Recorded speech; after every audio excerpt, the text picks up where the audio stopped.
A gear consists of a 16-tooth 20-degree steel spur pinion and a 48-tooth cast iron gear having a pitch of 12 teeth per inch.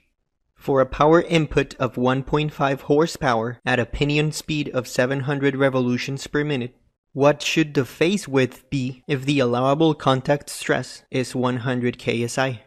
This is the second example for the surface fatigue failure main video. Links to that video and example 1 are in the description below. The process to solve this problem is very similar to example 1. Since the contact stress should not exceed the maximum allowable contact stress, the only difference is that we're solving for the face value based on that maximum allowable stress.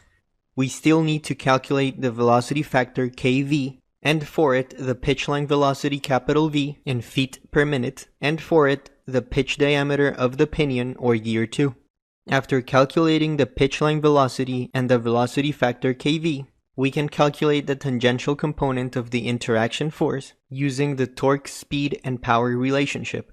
With 550 foot-pounds per second for each horsepower and 12 inches per feet, we find that tangential component. Finally, with the pitch diameter of the gear, or gear 3, we can calculate the radii of curvature.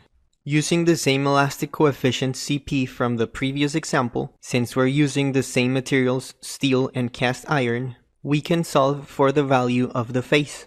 This means that any available face widths higher than 0.669 inches are suitable for this application. Thanks for watching.